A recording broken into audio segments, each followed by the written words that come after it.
नमस्कार मित्रांनो, स्वागत आहे आपलं आरक्षण गाथा या शृंखलेमध्ये। खरं तर आपल्या भारतामध्ये आरक्षण हा प्रचंड जटिल प्रश्न आहे आणि या आरक्षणाबद्दलचे वेगवेगळे आंदोलन आपण बघत असतो। कधी ते शांततेच्या मार्गाने असतात तर ते कधी हिंसक रूप धारण करतानाही आपण बघत असतो। परंतु या आरक्षणाची सुरुवात किंवा हे आरक्षण हा शब्द जेव्हा आपण ऐकतो तेव्हा एक नाव आपल्याला खूप मोठं ऐकायला येतं, ते म्हणजे डॉक्टर बाबासाहेब आंबेडकर यांचं। खरं तर आरक्षणामुळे आमचं नुकसान होतंय किंवा आरक्षणामुळे आज आम्ही इथपर्यंत पोहोचलोय अशी वेगवेगळी वाक्य वैयक्तिक चर्चेमध्ये आपण नेहमीच ऐकत असतो। ज्यांना आरक्षणाचा फायदा झाला ते डॉक्टर बाबासाहेब आंबेडकरांचे उपकार मानायला कधीही विसरत नाही आणि ज्या लोकांना कुठेतरी आरक्षणामुळे नुकसान झालेलं असतं त्यांची वाक्य वैयक्तिक पद्धतीवरती आपण नेहमी ऐकत असतो। परंतु खरंच डॉक्टर बाबासाहेब आंबेडकरांनी जेव्हा आरक्षण दिलं तेव्हा त्यांची नेमकी भूमिका काय होती? खरं तर या आरक्षणासाठी जो एक महत्त्वाचा मुद्दा चर्चेला जातो तो म्हणजे सामाजिक मागासलेपण हा विषय।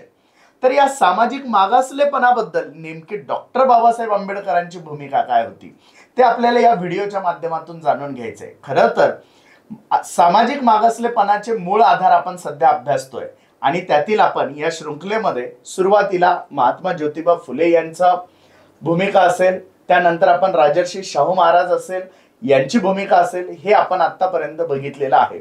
नेमकं याच आरक्षणाच्या मुद्द्यावरती खुद्द डॉक्टर बाबासाहेब आंबेडकरांची भूमिका काय होती, सामाजिक मागासलेपणाबद्दल डॉक्टर बाबासाहेब आंबेडकरांची भूमिका काय होती, हेच आपल्याला आजच्या या व्हिडिओच्या माध्यमातून जाणून घ्यायचं आहे। आणि आपल्या सोबत या सगळ्या गोष्टींच्या चर्चेसाठी आहेत सन्माननीय आरक्षणाचे अभ्यासक बाळासाहेब सराटे सर। तर सर, आरक्षण म्हटलं की आपल्या डोळ्यासमोर बाबासाहेबांचा चेहरा आल्याशिवाय राहत नाही। कित्येक पिढ्या असतील, कित्येक कुटुंब असतील, हे या आरक्षणामुळे खूप उच्च दर्जावरती पोहोचलेले आपण बघितलेले आहे। आणि या सगळ्या गोष्टींचा मूळ म्हणताना, आधुनिक भारतातलं मूळ म्हणताना डॉक्टर बाबासाहेब आंबेडकर यांचं नाव समोर येत असतं। तर खरंच बाबासाहेबांची आरक्षण देण्यामागची आणि सामाजिक मागासलेपणाबद्दलची नेमकी भूमिका काय होती ते आपण आम्हाला सांगावं। नमस्कार, जय शिवराय। स्कंद पुराणामध्ये एक श्लोक येतो, जन्मना जायते शूद्रः संस्कारात द्विज उच्यते। म्हणजे जन्मतः सगळे शूद्र असतात पण विशेष संस्कार झाल्यानंतर तो ब्राह्मण होतो, म्हणजे किंवा द्विज होतो। हे का सांगितलं मी? कारण या आरक्षणाच्या मागे जे आहे ते सगळं आहे शूद्रत्व आणि त्या शूद्रत्वाचेच पदर पुढे पुढे वाढत गेलेले। डॉक्टर बाबासाहेब आंबेडकर तर आरक्षणामधले एक लँडमार्क व्यक्तिमत्व आहे। म्हणजे घटनेच्या एकूण रचनेमध्ये आरक्षणाची तरतूद करण्याची जी कल्पना आहे ती तर डॉक्टर बाबासाहेब आंबेडकरांनीच घालून दिलेली आहे। आणि डॉक्टर बाबासाहेब आंबेडकर काय सांगतात हे एकदा समोर आलं की त्याला पुन्हा कोणी प्रतिवाद करण्याचा प्रयत्न करू शकत नाही, इतकं ते मान्यता प्राप्त नाव आहे। आता आपण बाबासाहेब आंबेडकरांच्या दृष्टिकोनातून मराठा समाजाचं मागासलेपण आणि एकंदरीत मागासलेपण हा मुद्दा समजून घेऊ शकतो। मी हा जो श्लोक सांगितला की शूद्र असेल तर बॅकवर्डनेस हा महत्वाचा भाग आहे शूद्रत्वाला जोडलेला, तर बाबासाहेब आंबेडकरांनी हु वेअर द शूद्राज असं 1945ला पुस्तक लिहिलं आणि ते प्रकाशित केलं आणि ते पुस्तक एक मोठा संशोधन ग्रंथ आहे।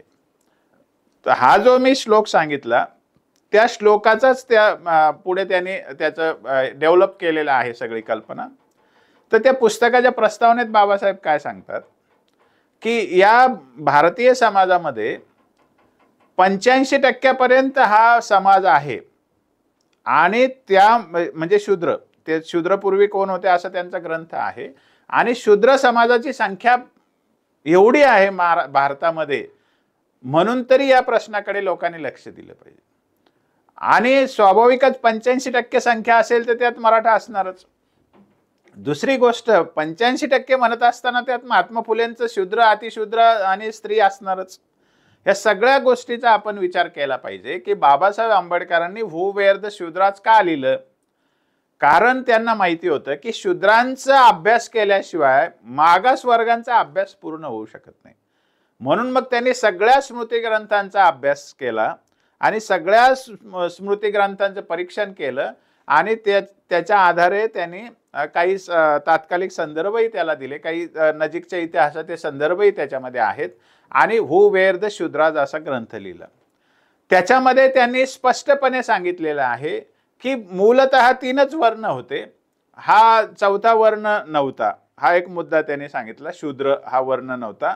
मग वरच्या म्हणजे क्षत्रिय आणि त्याच्यातून हे शूद्रत्व पुढच्या काळात आलेलं आहे, हा एक त्यांनी विषय केला.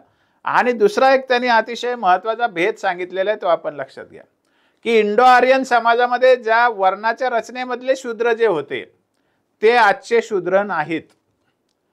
आजचे शूद्र हे ब्राह्मणांनी मुंजीच्या अधिकाराच्या नावाखाली एक म्हणजे गलित गात्र केलेला हा सामाजिक वर्ग आहे मोठा. आणि शूद्रत्व किती भयानक आहे याचं वर्णन बाबासाहेबांनी शूद्रपूर्वी कोण होते याच्यामध्ये केलेलं आहे. त्याच्यात त्यांनी छत्रपती शिवाजी महाराजांच्या राज्याभिषेकाचा पण उल्लेख केलेला आहे.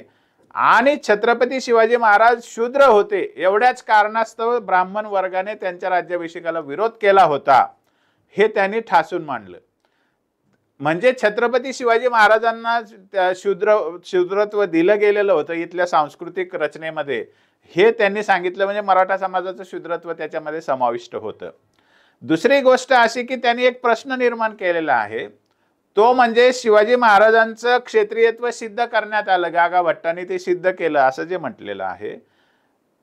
त्याच्यामध्ये ते असा प्रश्न उपस्थित करतात की सिसोदिया घराण्यांशी यांचे नातेसंबंध होते, पण मग क्षत्रियत्व जर सिद्ध व्हायचं असेल तर प्रत्येक पिढीमध्ये सातत्याने उपनयनाचा संस्कार व्हावा लागतो, याच्यावर बाबासाहेब बोट ठेवतात.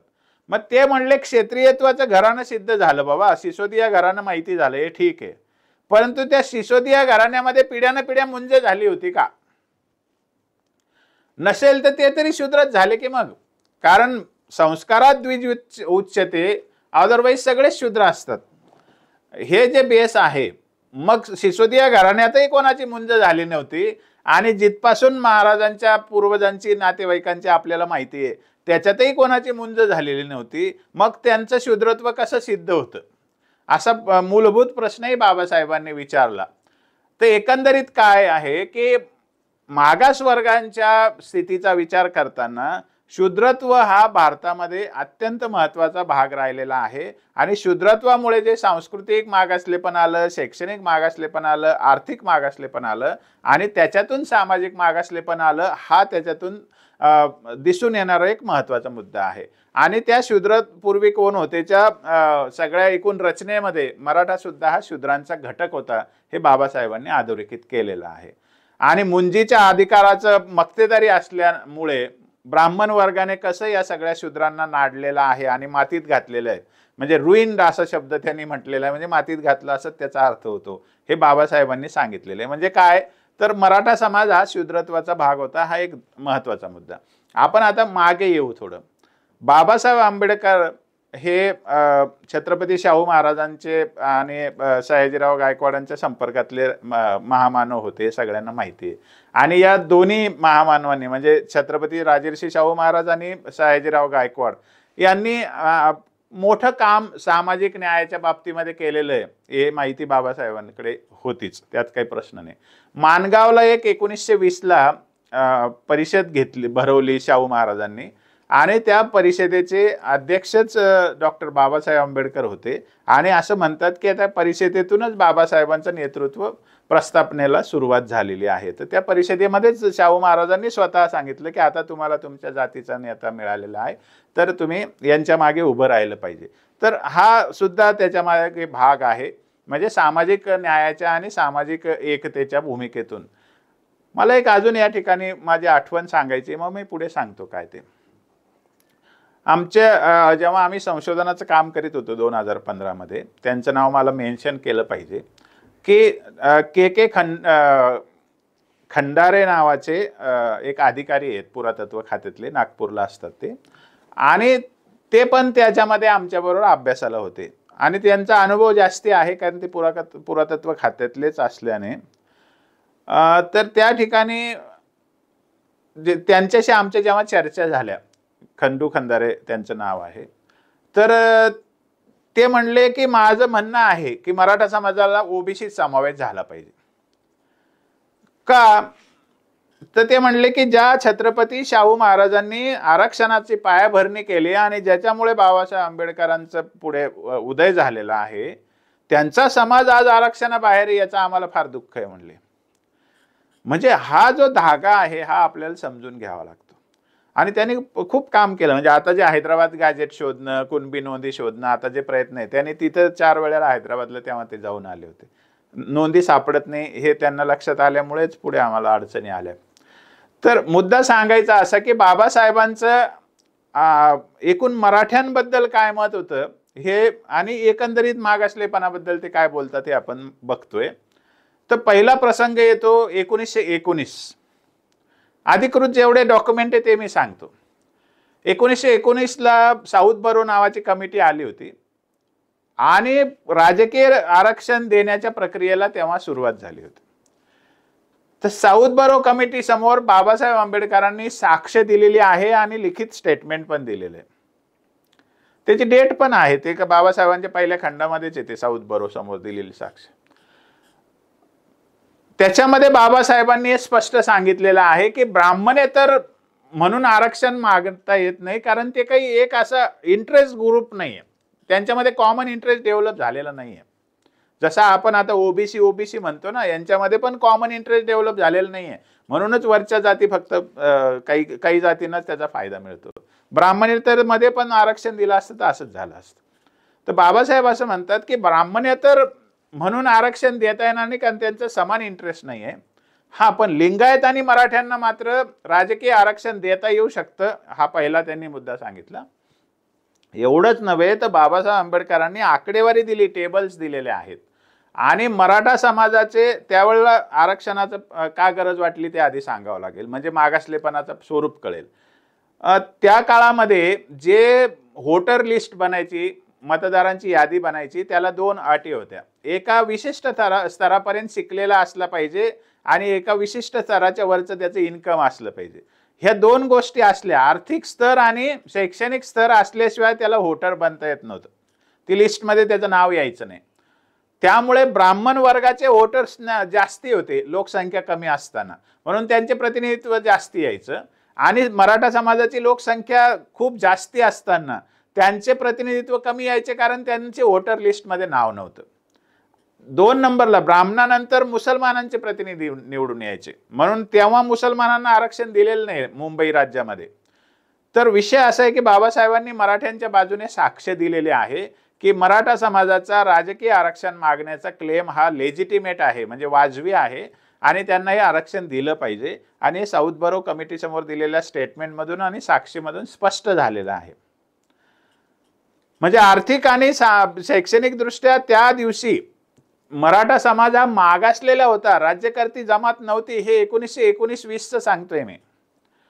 आणि 1920 मध्ये जेव्हा आरक्षण लागू झालं विधिमंडळामध्ये मुंबई राज्याच्या, त्यावेळेला मराठा व तत्सम जातींना 7 जागा रिझर्व्ह ठेवण्यात आल्या होत्या. म्हणजे राजकीय आरक्षण दिलेलं आहे.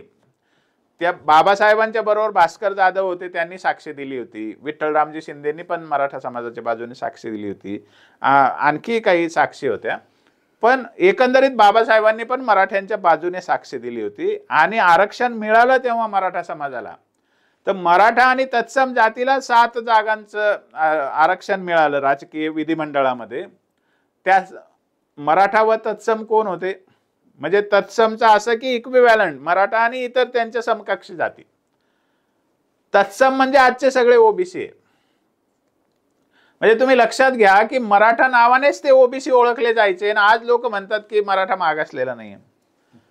म्हणजे बाबासाहेबांनी दिलेला शिक्का आहे हा, मराठा मागासलेला आहे, सामाजिक शैक्षणिक आर्थिक सगळ्या अंगाने मागासलेला. म्हणजे शूद्रत्व हे सांस्कृतिक मागासलेपणाचं लक्षण आहे आणि राजकीय आरक्षण हे आर्थिक व शैक्षणिक मागासलेपणाचं लक्षण आहे. इतकं सरळ विषय. आणि ह्याच्या पुढे जाऊन सायमन कमिशनचा विषय आला. आपल्याला गो बॅक सायमन इतिहासामध्ये माहिती आहे. तर सायमन कमिशन कशाला आलेलं होतं, तर 1928ला त्यांना घटना बनवण्याच्या प्रक्रियेमध्ये ती सुरुवात होती सायमन कमिशनमध्ये. तर सायमन कमिशन समोर बाबासाहेबांनी एक विस्तृत डॉक्युमेंट दिलेलं आहे आणि त्याच्यामध्ये महाराष्ट्रातल्या मागासलेल्या घटकांची खूप मोठी चर्चा केली. हे स्वतः मी वाचलेलं आहे आणि बाबासाहेबांच्या समग्र वाङ्मयात ते उपलब्ध आहे. त्याच्यामध्ये बाबासाहेबांनी मागासलेल्या गोष्टीमध्ये मराठा जातीचा मागासलेल्या वर्गामध्ये समावेश केलेला आहे आणि अशा वर्गांचे ज्या सवलती आहेत त्या चालू ठेवण्यासाठी सरकारने कसे प्रयत्न केले पाहिजेत हे त्याच्यामध्ये मांडलेलं आहे. म्हणजे साऊथ बरो समिती असू द्या नाही तर सायमन कमिशन समोर दिलेला डॉक्युमेंट असू द्या, बाबासाहेबांनी हे 1930च्या आधीच मांडलेले आहे. आणि बाबासाहेबांनी मनुस्मृती जाळली 1927ला. तर का जाळली? कारण ते शूद्रत्वाच्या विरुद्ध होती म्हणूनच जाळलेली आहे. म्हणजे शूद्रत्व हा भयानक रोग आहे मागासलेपणाच्या दृष्टीने, हे बाबासाहेबांना जाणवत होतं म्हणून तर ते केलेलं आहे. एवढंच नव्हे तर रॅमसे मॅकडोनाल्ड जो आहे, ज्याचा 1932ला जातीय निवाडा आला गोलमेज परिषदेनंतर, तर हे जे आरक्षण दिलेलं होतं मराठा व तत्सम जातींना, त्याच्यात इतर जातींचा उल्लेख पण नाही, फक्त मराठा व तत्सम असं म्हटलेलं. तर ते 32 नंतर ते आरक्षण जायची वेळ आली होती. बाबासाहेबांनी एक टिपण दिला आणि ते आरक्षण राहिलं पाहिजे असं सांगितलं आणि त्यांच्या प्रयत्नामुळेच 1935चा जो प्रमुख इंडिया ऍक्ट 1935 आहे, 1935चा भारत कायदा, त्याच्यामध्ये महाराष्ट्राच्या एकूण रिझर्वेशनचं जे शेड्यूल दिलेलं आहे ते सुद्धा मी स्वतः वाचलंय. म्हणजे यातली कोणतीही गोष्ट मला माहित नाही असं नाही, माझ्याकडे डॉक्युमेंट्स आहेत. तर त्या 1935च्या कायद्यामध्ये रिझर्वेशनचे जे जातींची नावं आहे त्याच्यामध्ये मागास वर्गामध्ये SC अनुसूचित जाती बरोबरच मराठा जातीच्या आरक्षणाचा सुद्धा उल्लेख आहे. मराठा असं लिहिलेलं आहे त्याच्यात. आरक्षणाच्या शेड्यूलमध्ये मराठा समाविष्ट आहे 1935च्या कायद्यात सुद्धा. म्हणजे आणखी काय डॉक्युमेंट पाहिजे? बाबासाहेबांनी हे सगळं करून ठेवलंय मराठा समाजासाठी. याच्या पुढे अजून त्यांनी 1937ला शेड्यूल स्वतंत्र मजूर पक्ष स्थापन केला. स्वतंत्र मजूर पक्षामध्ये त्यांनी शेतकऱ्यांचे प्रश्न मांडलेले आहेत त्यांच्या जाहीरनाम्यामध्ये. त्याच्यामध्ये ते शेतकऱ्यांची सगळ्यात मोठी समस्या काय सांगतात, तर फ्रॅगमेंटेशन ही शेतकऱ्याची सगळ्यात मोठी समस्या सांगतो. म्हणजे जमिनीचे तुकडे तुकडे होऊन छोटे छोटे हिस्से येणं जमीन मालकाला, हे बाबासाहेबांनी त्या ठिकाणी सांगितलेलं आहे. म्हणजे त्या 1937ला बाबासाहेबांना हा प्रश्न जाणवला होता की महाराष्ट्रामध्ये जमिनीचे तुकडे होऊन शेतकऱ्यांची समस्या निर्माण होतात. म्हणजे त्याच्यानंतर जमीन धारणा, कमाल जमीन धारण्याचा कायदा आलेला आहे आणि आता ते तर आता किती समस्या गंभीर असेल.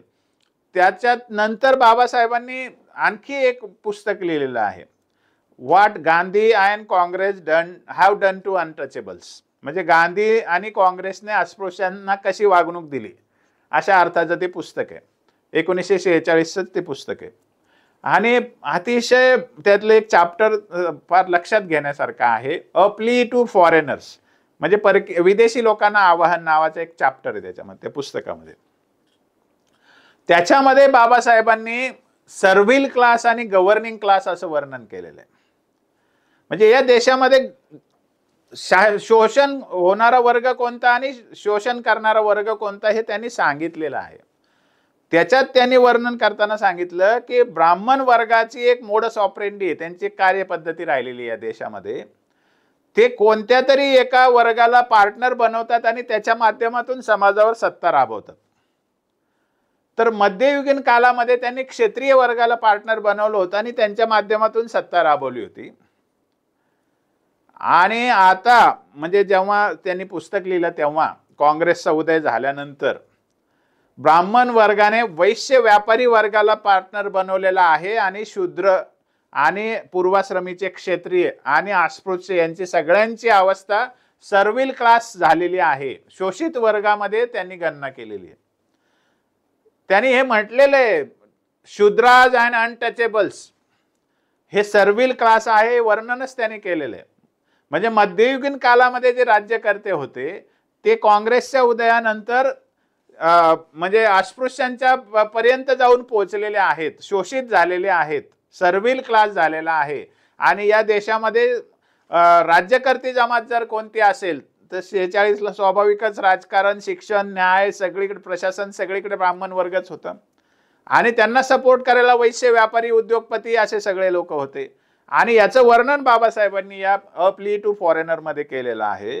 आणि तिथे बाबासाहेब असं म्हणतात, Brahmin Bania Vaishya enslaves the body of the society and Brahmin enslaves the mind. म्हणजे ते असं म्हणतात की हे जे बनिया वैश्य आहे हे समाजाचं जे शारीरिक स्ट्रक्चर आहे, म्हणजे फिजिकल स्ट्रक्चर आपण म्हणू त्याला, रचना समाजाची, त्याला गुलाम करतात. म्हणजे जसे आता आर्थिक रचनेतून समाज गुलाम होतोय मागच्या 25 वर्षामध्ये, हे बाबासाहेबांनी 46ला सांगितले ही मोडस ऑपरेंडी असते बनिया वैश्य वृत्तीच्या लोकांची. आणि त्यांनी सांगितलं की whereas Brahmin enslaves the mind of the people, म्हणजे ते मनावर आणि बुद्धीवर गुलामी लागतात. आणि त्याच्यातून हा शूद्र, अस्पृश्य वगैरे वर्ग जो आहे तो सर्विल होतो, म्हणजे तो शोषित वर्ग बनत जातो. हे त्यांनी सांगितलं. त्यावेळेला सुद्धा शूद्रत्व हे कसं डाऊन ट्रॉडन झालेलं आहे, म्हणजे मागासलेलं झालेले आहे. शूद्र लोक जे पूर्वी राजे होते ते सुद्धा सगळे आता शूद्र झालेले आहेत असं बाबासाहेबांनी म्हटलं. याच्यात सुद्धा मराठा समाज हा मागासलेपणाच्या कक्षेत बाबासाहेबांनी दाखवलेला आहे. त्याच्यानंतर आणखी एक पुस्तक आहे, स्टेट्स आणि मायनॉरिटीज, असं बाबासाहेबांनी एक डॉक्युमेंट तयार केलं होतं. आणि राज्यांची रचना कशी असावी, त्याच्यातल्या अल्पसंख्य लोकांना काय वागणूक देण्यात यावी याच्याबद्दलचं त्यांचं ते पुस्तक आहे. 48ला ते आलेलं होतं. त्याच्यामध्ये ते युनायटेड ऑर डिवायडेड असा नावाचा एक चॅप्टर आहे. त्याच्यामध्ये महाराष्ट्रातल्या राज्यरचना कशा असाव्यात याच्याबद्दल त्यांनी विस्तृत विवेचन केलेलं आहे. तेव्हा संयुक्त महाराष्ट्र व्हावा असं सगळे म्हणत होते, पण बाबासाहेबांनी स्पष्ट सांगितलं होतं की महाराष्ट्राचे 3 हिस्से करावे, पूर्व महाराष्ट्र, मुंबई, नाशिक आणि पश्चिम महाराष्ट्र. तर याच्यामध्ये मराठवाडा आणि इकडचं राज्य वेगळं करावं हे त्यांनी सांगितलं होतं. ते सांगताना त्यांनी असं सांगितलेलं आहे, म्हणजे राजकारणाबद्दलच, की महाराष्ट्रामध्ये जे मराठा लोक आहे त्यांच्या आमदारांची लोकसंख्या जास्त असताना सुद्धा त्यांचा प्रभाव राजकारणावर दिसत नाही. आणि गुजराती लोकांची लोकसंख्या जास्त कमी असूनही त्यांचा आजही राजकारणावर प्रभाव दिसतो. त्यामुळे मराठा आमदार वाढले, मराठ्यांचं काही राजकारणात प्रभुत्व वाढतं असं होत नाही. का, तर त्याच्या मागे त्यांनी एक कारण सांगितले. मराठा म्हणूनच त्यांनी लिहिलंय, मी काही वेगळं सांगत नाहीये. त्याच्यामध्ये त्यांनी एक कारण सांगितलं की Maratha is very backward in politics आणि ही नीड्स ट्रेनिंग असं ते म्हणतात. त्याच्यासाठी त्यांनी उदाहरण दिलेलं आहे. ते म्हणतात की रानडे, गोखले आणि टिळक असे नेते ब्राह्मण समाजाला लाभले, तसा एकही नेता मराठ्यांना लाभलेला नाही. म्हणजे त्यांच्या समोर शाहू महाराज होते, त्यांच्या समोर सयाजीराव होते, तरी सुद्धा ते असं म्हणतायत. तर कदाचित पोस्ट शाहू म्हणत असतील, शाहू महाराजांच्या नंतर लाभले नाही असं म्हणत असतील, पण त्यांनी हे म्हटलेलं आहे, ही वस्तुस्थिती. दिसतं काय आता, याच्यावर आपण पुढच्या याच्यात जरूर बोलू, पण दिसतं काय आता, तर मागच्या 70 वर्षामध्ये मराठा राजकारणात मागासलेला आहे हे पदोपदी जाणवतं. आणि मराठा राजकीय नेत्यांचं किती शोषण महाराष्ट्रात झालेलं आहे हे आपल्याला इतिहास डोळ्यासमोर आहे. हे आपण समजून घेतलं पाहिजे.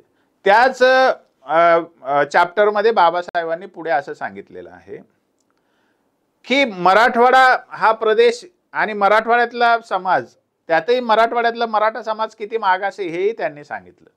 आणि मराठवाड्यातला मराठा कसा स्पर्धा करू शकेल पश्चिम महाराष्ट्रातल्या मराठ्यांशी हे बाबासाहेब त्या स्टेट्स मायनॉरिटीमध्ये सांगतात. पण त्यातलं हे वाक्य लक्षात ठेवलं पाहिजे की Maratha is very backward in politics. जे लोक म्हणतात ना मराठा हा राज्यकर्ता आहे म्हणून डॉमिनंट आहे, मराठा हा राजकारणात बॅकवर्ड आहे, त्याचं शोषण झालंय, मराठ्यांचं पण राजकीय मार्गाने शोषण झालेलं आहे. हा इतिहास आहे, त्याचे डिटेल आपण पुढच्या भागात जरूर बघू. तर बाबासाहेबांनी साऊथ बरो असू द्या, सायमन कमिशन असू द्या, 1935चा कायदा असू द्या, किंवा 1945 शूद्रपूर्वी कोण होते असं असू द्या, किंवा 46 what Gandhi and Congress have done to untouchable असू द्या, किंवा स्टेट्स आणि मायनॉरिटी असू द्या, या सगळ्यामध्ये मराठा समाजाचा मागासलेल्या घटकामध्ये समावेश केलेला आहे. काही ठिकाणी तर त्यांनी मराठ्यांबद्दल स्पष्टपणे लिहिले, बाकीच्यांचा तर उल्लेखही नाही दिसत. इतकं मराठ्यांची बाजू त्यांनी घेतलेली आहे. आणि जे कोणी बाबासाहेबांची घटना, बाबासाहेबांचं नाव सांगत असतात, त्यांनी या गोष्टीची नोंद घेऊ नये, हे महाराष्ट्राचं दुर्दैव आहे.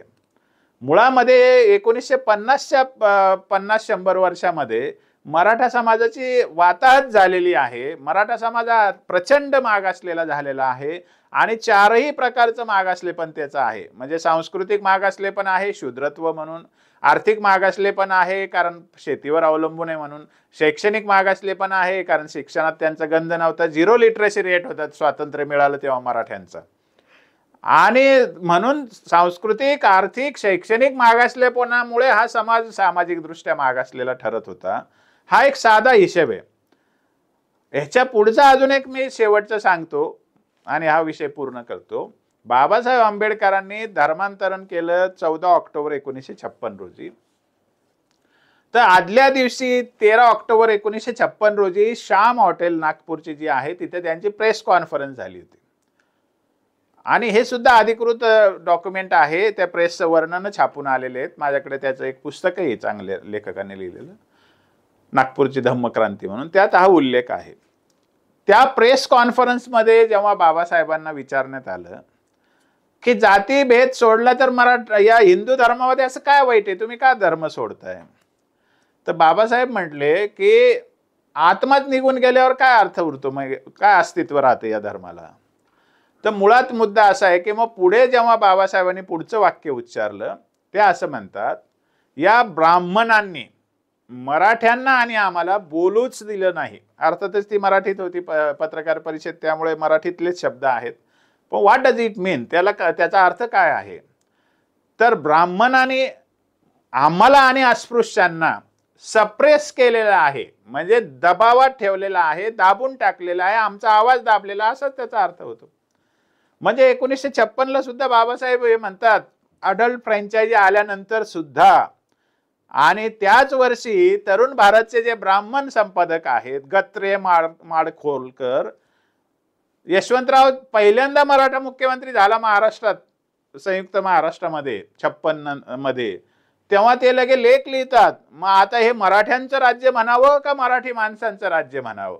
बाबासाहेबांना अशी शंका नाही आली त्या दिवशी, त्याच सालामध्ये.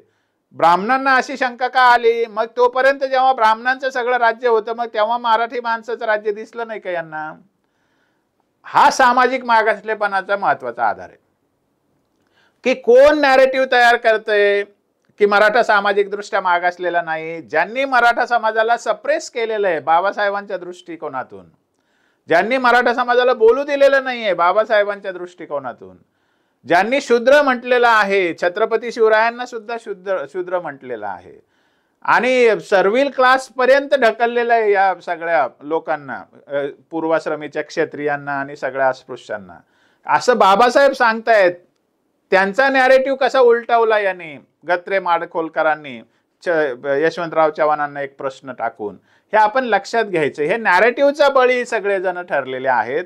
मुळामध्ये स्वातंत्र्यापूर्वीच्या 100 वर्षामध्ये मराठा समाज हा सामाजिक, शैक्षणिक, सांस्कृतिक, आर्थिक सगळ्या अंगाने एक अतिशय गलित गात्र आणि अतिशय म्हणजे दारिद्र्यात असलेला, अशिक्षित, निरक्षरता असलेला, असा सगळ्या दृष्टीने मागासलेला हा घटक राहिलेला आहे. आणि बाबासाहेबांनी जेव्हा मागासलेपणाचा विचार केला आरक्षणाच्या दृष्टीने, तेव्हा बाबासाहेबांनी कधीही सामाजिक मागासलेपण वेगळं केलं नाही आणि शैक्षणिक आणि आर्थिक मागासलेपण वेगळं केलं नाही. सांस्कृतिक मागासलेपणालाच त्यांनी आधार मानून आर्थिक, शैक्षणिक आणि सामाजिक या सगळ्या मागासलेपणांना त्यांनी एक समग्रपणे पाहिलं. म्हणून घटनेमध्ये जेव्हा मागासवर्ग कोण असे प्रश्न विचारण्यात आले, तेव्हा त्यांनी सांगितलं की प्रतिनिधित्वाचा हा विषय, प्रतिनिधित्व कमी असेल तर त्यांना आरक्षण दिलं पाहिजे, आणि जर कोणाला प्रश्न असेल तर त्या संबंधित सरकारांनी त्याच्याबद्दल विचार करावा कोण मागासलेला आहे ते.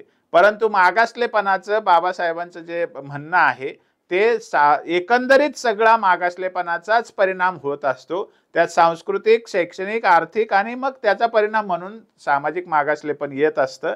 हे आपण सगळ्यांनी समजून घेतलं पाहिजे. आणि बाबासाहेबांनी मराठा समाजाबद्दल तर कॅटेगरिकली म्हणजे विशेषत्वाने मागासलेला समाज म्हणून गणना केली होती. हे आपण सगळ्यांनी लक्षात घेतलं पाहिजे. धन्यवाद. तर एकूणच मित्रांनो, सामाजिक मागासलेपणाबद्दल मराठा समाजासंदर्भातली डॉक्टर बाबासाहेब आंबेडकरांची भूमिका आपण या व्हिडिओच्या माध्यमातून ऐकली। खरं तर या महामानवांबद्दल समाजामध्ये अनेक गैरसमज पसरवल्या जातात। खरं तर स्वातंत्र्यानंतर आपण हे महामानव सुद्धा जातीपातीमध्ये विभागून घेतले आणि त्या जातीतील लोकांनी त्यांच्याच महामानवांना पूजावं असं आपण म्हणत असतो किंवा आपण ते बघत असतो।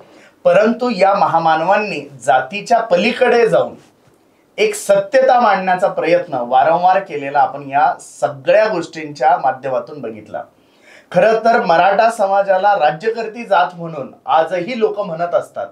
खुद्द मराठा समाजामध्ये सुद्धा या संदर्भातील कित्येक गैरसमज आपण बघत असतो।